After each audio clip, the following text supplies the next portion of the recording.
और अगर सांसद के रूप में मेरे लोग परेशान थे तो उनका आवाज कौन उठाएगा? बहुत लोग कारण बताते हैं कि मैं आज यहाँ का सांसद इसलिए नहीं हूँ कि मैंने जरूरत की थी कि नीतीश जी के खिलाफ मैंने वेदना प्रदर्शित। मौका मिलेगा तो एक और करूंगा, और मौका मिलेगा तो 2 और करूंगा। आज इतने वर्षों बाद, इतने सरकारों के बाद सांसद कोई और हैं, सारी विधि व्यवस्था बदल गई, लेकिन आज भी जब मैं पूर्णिया में रहता हूं तो वही सुनने को मिलता है ना कि व्यवस्था अच्छी नहीं है, व्यवस्था ठीक नहीं है। कि अगर मुझे 1, 2, 4, 5 अच्छे व्यक्ति मिले जिनमें मेरी नजर से उनमें सांसद बनने का गुण होगा, तो मैं प्रयास करूंगा कि वैसे व्यक्ति को मैं आगे उठाऊं, आगे ले जाऊं,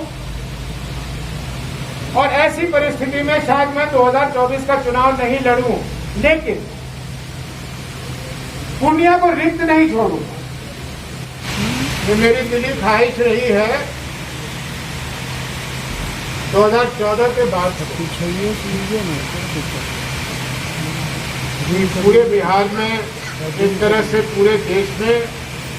लेकिन अगर निगाह को और संकीर्ण करें तो मेरे पूर्णिया में या सीमांचल में अच्छे नेतृत्व की भारी कमी, और परिस्थिति वश जो नेतृत्व सामने आता है समय समय पर, कोई किसी जनप्रतिनिधि के रूप में या किसी और रूप में, मोटे तौर पर देखा गया है कि वो यहाँ के जनता के मन अनुरूप काम नहीं कर सकते। जनता में एक कमी हमेशा महसूस होती रहती है कि काश हमारे नेतृत्व में कुछ और गुण होते, और मैं इसका हमेशा पक्षधर रहा हूं। ये हम सभी लोगों की जो राजनीति में हैं और सीनियर हैं, मुझे ये नहीं भूलना चाहिए कि जब मैं 1977 में यहाँ माँ के साथ आया था, उस समय से लेकर अब ये 2022 की ईस्वी हो गई, तो मेरी भी उम्र बड़ी ही होगी। मैं उतने ही उम्र का नहीं होऊंगा जितना 1977 में था। इसलिए ये मेरी भी जिम्मेदारी है और अन्य लोगों की भी जिम्मेदारी है कि पूर्णिया में अच्छे लोगों की तलाश की जाए, जो आने वाले समय में अलग अलग जगहों पर अपनी जिम्मेदारी लेकर जाएं और उसका अच्छी ढंग से निर्वहन करें। कि अगर मुझे 1, 2, 4, 5 अच्छे व्यक्ति मिले जिनमें मेरी नजर से उनमें सांसद बनने का गुण होगा, तो मैं प्रयास करूंगा कि वैसे व्यक्ति को मैं आगे उठाऊं, आगे ले जाऊं, और ऐसी परिस्थिति में शायद मैं 2024 का चुनाव नहीं लड़ूं, लेकिन पूर्णिया को रिक्त नहीं छोड़ूंगा। अगर किसी कारण मुझे उस तरह के कोई व्यक्ति या अनेक व्यक्ति नहीं मिले जिससे मैं चयन कर सकता हूं, और लोगों का सुझाव हुआ, पार्टी की सुझाव हुई, लोगों का मांग हुआ, तो मैं 2024 में फिर लोकसभा के लिए उपस्थित होऊंगा। लेकिन अगर आप पूछें कि मेरी ख्वाहिश क्या, तो मेरी ख्वाहिश सच में यही है कि अगर मुझे कोई व्यक्ति मिलता है जिसके ऊपर मैं ये सोच सकता हूं कि ये पूर्णिया का देखरेख कर सकता है सच मायने में, तो मैं उसे आगे बढ़ाने की पूर्ण कोशिश करूंगा। पहले प्रश्न का उत्तर हो गया। दूसरा प्रश्न, प्रशांत किशोर जी इस देश के जाने माने राजनीतिक विशेषज्ञ कहिए या स्ट्रेटेजिस्ट कहिए या जो भी कहिए वो हैं, और उनका एक बहुत अच्छा ट्रैक रिकॉर्ड भी रहा है, चाहे वो मोदी जी का चुनाव हो या अन्य लोगों का चुनाव हो या मोदी जी के खिलाफ का चुनाव। 2015 में बिहार में महागठबंधन की संरचना और उसकी कामयाबी के लिए प्रशांत किशोर जी को बहुत बड़ा श्रेय जाता है। प्रशांत किशोर जी बिहार के रहने वाले हैं, जैसे हम और आप सब हैं, और देश के साथ साथ बिहार की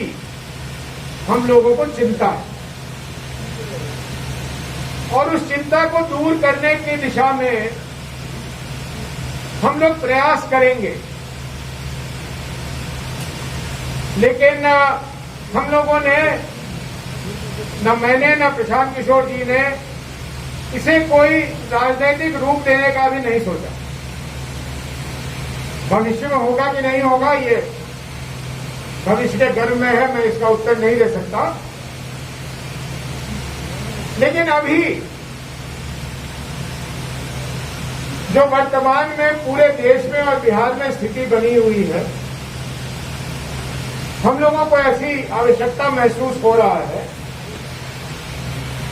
कि सामाजिक रूप से लोगों में जागरूकता लानी चाहिए और बहुत सोच समझ के हम लोगों ने इसका नाम जन स्वराज दिया है। स्वराज का अर्थ आप सब लोग जानते हैं, बताने की आवश्यकता नहीं है, क्योंकि मैं खुद इधर रहकर भी और उधर रहकर भी, सत्ता का अंग बनकर भी और सत्ता के बाहर रहकर भी, पार्टी की बात नहीं कर रहा, मैंने महसूस किया है कि जनता हमेशा ठगी जा रही और ये इसका राजनीतिक